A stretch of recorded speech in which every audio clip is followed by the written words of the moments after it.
Got to finish. I mean, it's been the same thing all year. Our ability to finish is just not there. Game after game, we get put in these positions, and it's, I don't know, we just can't finish. So we got to figure it out. That was Texans linebacker Camus Grugier-Hill after another loss as the Texans drop one on Sunday, 21-14 to the New York Jets. We'll get into the Texans both on and off the field, as well as what has turned into an incredibly busy day on the free agent front in baseball. A lot of teams in the American League West making moves. Will the Astros soon join them, and why Carlos Correa has got to be licking his chops? Then we'll also talk some Rockets and U of H, all that for the next half hour here on the Fox 26 Sports Stream. As always, great to have you along. I'm Sal Manine, sports producer here at Fox 26. You can find us every Monday night at this time on our Facebook page, our YouTube channel. Just search Fox 26 Houston in YouTube. And then, of course, always on our website, fox26houston.com. And we'll, of course, always have updates for you on the Twitter page of our sports director, Mark Berman. He is at Mark Berman, Fox 26 on Twitter. So you just heard from one of the veterans and one of the leaders of the Texans defense, as it looked like they were in great position to get their second win in a row after that upset last week against Tennessee on the road, taking on a Jets team that came into the game with a 2-8 record like them, was starting a rookie quarterback in Zach Wilson, who has been banged up and has had all the struggles and inconsistencies one would expect from a rookie. And early on, it looked like the Texans just may be able to pull it off and make it back-to-back wins for the first time this season. And then the wheels just totally came off in the second half. After going up 14-3, the Texans did not score the rest of the way as the Jets were able to come into NRG and take one from the Texans. So depending on how you look at it, good or bad, that obviously the play on the field was subpar, or if you're one of those long-term Texans fans taking the long-term approach, you may look and say, all right, not the worst thing that they're helping their draft position right now. Houston sits in the number 2 spot behind the Detroit Lions if the NFL draft were to be held this week. But the big story was not just that the Texans lost and that they did not look good in losing, but rather what happened before the game. And that was that starting safety Justin Reid, who has been a staple of this defense since he was drafted out of Stanford a few years ago and has basically been one of the go-to guys on the defensive side over the last couple of years. He was a healthy scratch for what the team deemed was a disciplinary issue for a violation of team rules. Head coach David Culley didn't want to get too much into the specifics. Justin Reid, though, actually took our phone call when Fox 26 Sports got on the line with him yesterday to ask what exactly happened. And while he didn't want to get into too many of the specifics, he did share his surprise and shock is the word that he used as to just what played out and why he was not available to play for the Texans. Here's our sports director, Mark Berman, with just what went down and both sides of the story, at least what both sides are willing to share on the record as of right now. Make sure he understands that we're all in everything that we're doing, and I'm not saying that he wasn't all in, but, we have rules and we have standards here, and I just felt like that last week during that particular situation, he didn't meet those standards, and when that happens, then I made a decision. Justin told Fox 26 Sports Sunday he was caught off guard by Culley's decision to make him inactive for the game against the Jets. I'm actually really shocked at Culley's decision to make me inactive. I couldn't believe it. Justin didn't want to go into the details of what happened, but he said the situation stems from a disagreement during a team meeting. I thought the meeting went amicably, and then I came to practice Friday, practice the whole practice, and right after practice was done, he called me into his office and said that he benched me for disciplinary reasons. It is what it is. I'm shocked that it happened, and I'm just going to root for the guys out there. I'm just going to keep cheering my teammates on. It's always tough when you're not playing, but the best I can do is be there in spirit and root my guys on. It wasn't just in a disagreement. It had something to do with our rules and our standards. It wasn't just in a disagreement. Culley was asked about the challenges he faces in not allowing the situation involving Justin to become a distraction within the team. It's not a distraction anymore. We took care of it, and those things happen, you take care of them, and then you move on. And that's what we'll do in this situation. Now, what still remains to be seen is just what moving on looks like. When we asked David Culley yesterday, was this just a 1 week, 1 game thing? Is Justin going to be back in his typical spot starting in the defensive backfield? He said, we'll talk about it tomorrow, meaning today. And then when asked about it today, he said, oh, we're going to have a meeting about it later on with everybody, and we'll discuss what's going on. So that's not a definitive, yep, it's over and done with. He sat out his 1 game. Everything is back to normal. Everybody is going to be back in their typical role. So that remains to be seen just when Justin Reid will be back for the Texans.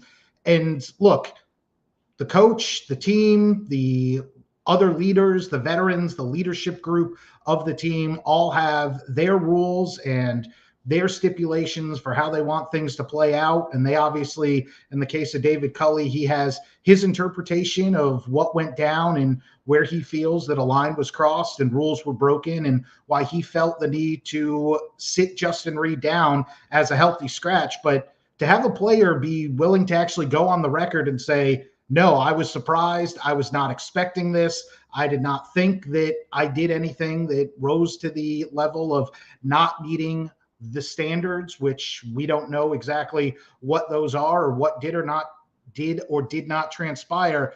That's what's very peculiar in this instance. Typically, when you see that a player has been held out or benched because of a violation of team rules, they're not talking to anybody, or they understand what they did and why they were not going to be playing on a particular game day. But for Justin Reid, who up until now, at least what we've seen from him, is he's always out in public. I mean, just last week he was, again, for the I think 3rd or 4th year in a row, he was donating meals and gifts and money to families in need and taking them out grocery shopping for Thanksgiving. And he's always a part of all kinds of different charity events and has always been one of the very upfront players in terms of what he wants to do, not just as an NFL star, but off the field, and his willingness to be active in the community. And so for him to be a guy that's labeled, he did something wrong, he broke the rules, he has to be sat down, it just doesn't line up with what we know of Justin Reid so far. Now, obviously, 2 things can be true at the same time, that Justin Reid can be a great guy off the field and everything we know about him, and he does all the right things. And in this particular instance, he broke some kind of team rule that led to his benching. But the fact that you have a player who's actually willing to go on record and say, this isn't something I was expecting, I did not interpret whatever did or did not happen between myself and the coaching staff to have warranted this, that's what's out of the norm. And it just adds to the long list of things we've seen from the Texans over the last couple years as to just what is the game plan here. We understand you're in the midst of a rebuild, but what exactly are you building? Where are those bricks that you're stacking on top of each other to eventually say a year, 2 years, 3 years down the road, all right, we've laid the foundation, we've built something here.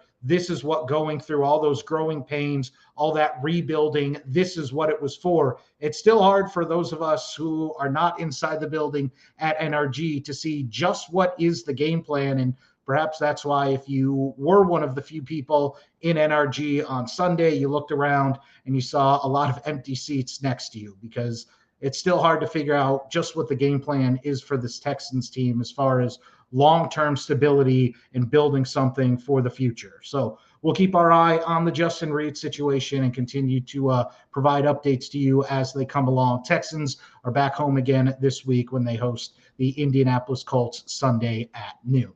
All right, we got to shift gears and talk baseball now. And as I mentioned, it has been an incredibly busy 24 hours for everybody in the baseball world, but specifically in the American League West.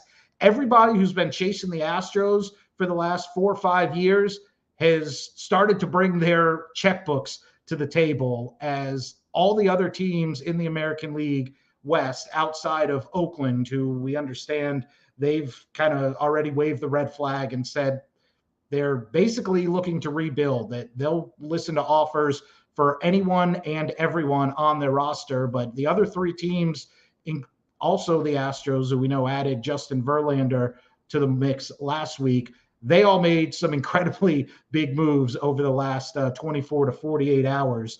As you look at how things stand now, so the Astros, we mentioned, bring back Justin Verlander. They signed over the weekend Hector Neris, former closer for the Phillies, has good stuff. The problem is when that stuff doesn't move and it goes straight over the plate, it then exits the plate at an incredibly high velocity. Gave up a lot of homers for the Phillies, which is why he was not the full-time closer, but the Astros are hoping that perhaps moving him out of such a high leverage role and maybe he can slot in. And they've had great success, obviously, in recent years, taking on guys like Kendall Graveman or Yimi Garcia, even Ryan Presley, who when he came over was not a closer by trade and now has turned himself into one of the best end-of-game pitchers in the American League. So they're hoping that Hector Neris is a guy with good stuff who can help fill some of that role in the bullpen. But then you look at the Texas Rangers over here on the far right side of your screen. They gave out more than $500 million. Yes, billion with a B. More than $500 million spent in just the last 24 hours as they are bringing in not only Marcus Semien, but also Corey Seager, two of the premier shortstops who are on the market. They are both going to Texas, and presumably that means Marcus Semien will be staying at second base where he played this past season with Toronto because the Blue Jays had Bo Bichette at short. But $500,000 guaranteed over the next 7 to 10 years. It's a 7-year deal for Semien, 10 years, $325 million for Corey Seager, which means if you're Carlos Correa, you are absolutely licking your chops right now, because if that's what Corey Seager's getting, you are very much in line for a similar, if not much more lucrative payday. Then they also brought in John Gray, who, while the numbers don't jump out at you, you have to consider this is a guy who was pitching in Colorado the last few years. It's always difficult to gauge just what those Colorado Rockies pitchers have, yet he managed to have a sub-4 ERA. And there were a lot of other teams around baseball that were taking a hard look at John Gray. And so now he's going to the Rangers. And then Cole Calhoun, who, if you're an Astros fan, it's a name you recognize because he always seems to come up with these huge plays whenever he's playing the Stros. Obviously spent most of his career with the Angels up until now, but a plus outfielder defensively and has a little pop in the bat. But $500 million to the middle infield for the Texas Rangers. The Angels adding a big name in Noah Syndergaard. We know when healthy, they have the two best players probably in all of baseball in Mike Trout and Shohei Ohtani. The issue for the Angels, pretty much the entirety of Trout's career, and really going back almost 20 years since they won the World Series, the issue with them has always been starting pitching, and they hope that they address that in a big way, bringing in Noah Syndergaard. Obviously, has coming off Tommy John and has not been the same pitcher we saw a few years ago, but if he is fully back and if he is healthy, he has frontline stuff, and now he's joining a team that has, again, not just one, but arguably the two best players in all of baseball. And then we saw what the Mariners were able to do last season, staying in the wild card race until the very end, challenging the Astros enough that Houston could never totally feel comfortable until the final couple weeks of the season that they had that division locked up. They're a very young team. They have a highly, highly rated farm system and a lot of prospects who started to come up last year and will only continue to make their debuts in 2022 and 2023. And oh, by the way, they just traded for an all-star second baseman in Adam Frazier, and then today they signed the reigning American League Cy Young Award winner in Robbie Ray. So everybody who has been chasing the Astros for the last few years has made some big additions to try to finally catch them. And then the biggest fish that is still out there, of course, in the free agent market is Carlos Correa. So what does this mean for him? Does this mean that Jim Crane finally decides to bite the bullet and says, look, all my closest competition, everyone else in the division is making moves to try to finally get over the hump and come for us? Do I just go a few more years? We know that Correa was offered 5 years, $165 million. Does he say, all right, we'll double it? And even though that's not something that typically the Astros like to do, is to extend or offer players these extended contracts that go into 8, 10, 12 years. Is this the instance where you have to make an exception? Or is there another team still out there like the Tigers or like the New York Yankees, who have both been vocal about their willingness to spend and their need for a shortstop? Well, the number one free agent on the market plays shortstop.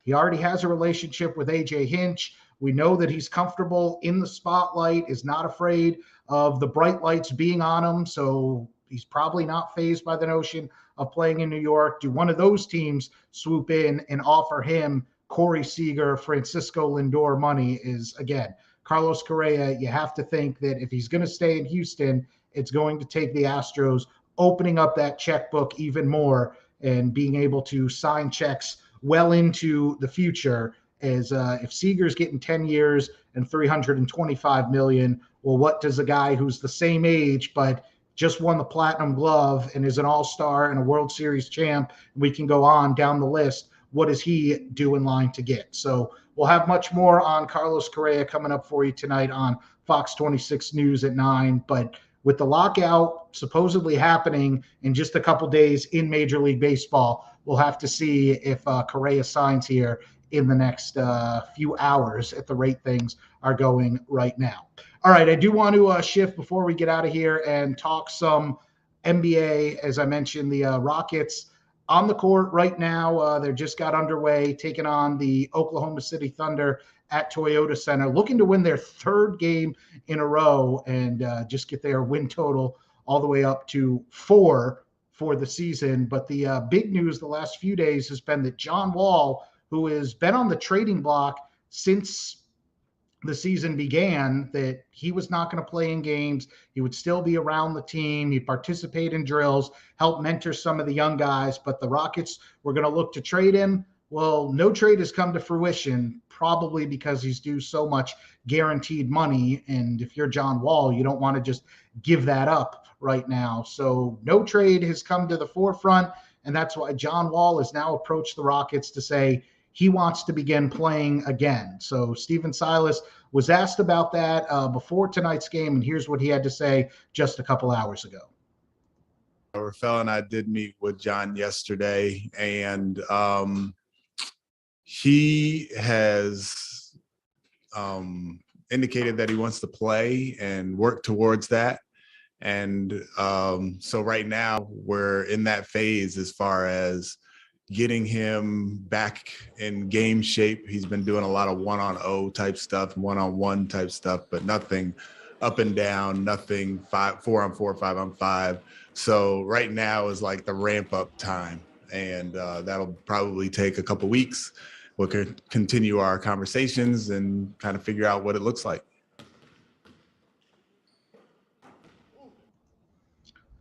Now, Coach Silas was also asked just what does John Wall returning to game action actually entail? There was a report from Sean Sharania of The Athletic that John Wall wants to come back and he wants to start. He wants to be the main focal point of the offense, the go-to guy, and to play his typical minutes that he's played pretty much his entire career and have his typical role as the guy that other teams are circling and the guy that you go to try to carry you to a victory.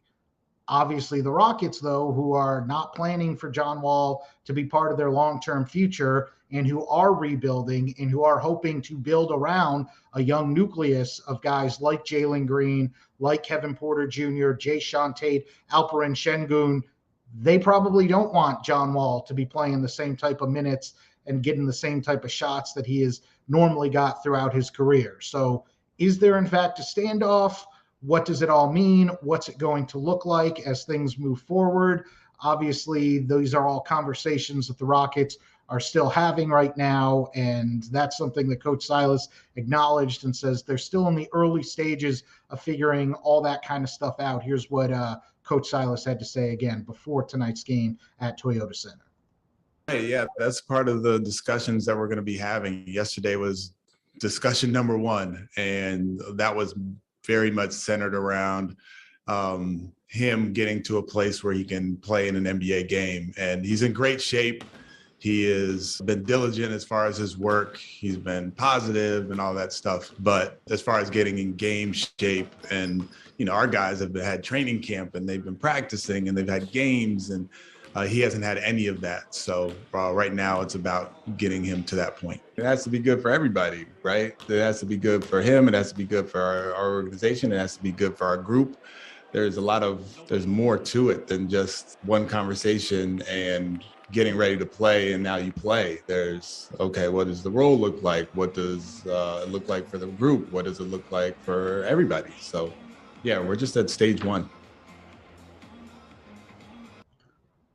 And just to update you on how things are going at Toyota, they're midway through the first quarter, 17-11 Rockets right now. Again, looking for their third win in a row as they take on the Thunder. We'll, of course, have all the latest highlights for you tonight on Fox 26 News at 9. We'll also touch on what's going on in the baseball world. It's something that you're going to want to keep your eye on over the next day and a half before the lockout presumably hits, as just about everyone in baseball is expecting that once the calendar flips to December, the owners are going to lock out the players.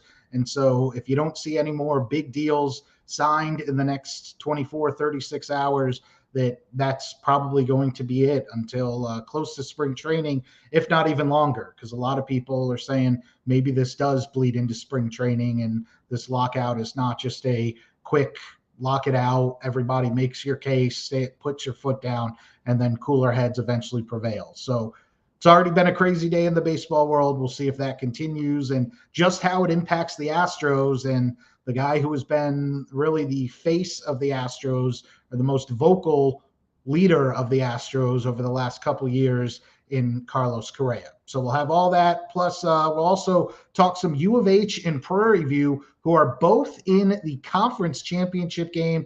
Be sure to check that out on Fox 26 News at 9. And again, as always, be sure you're following our sports director, Mark Berman, on Twitter for all the latest updates on the Houston sports scene. He is at Mark Berman, Fox 26. For all of us here at Fox 26, I'm Salmanine. We'll see you again next week. Have a good one.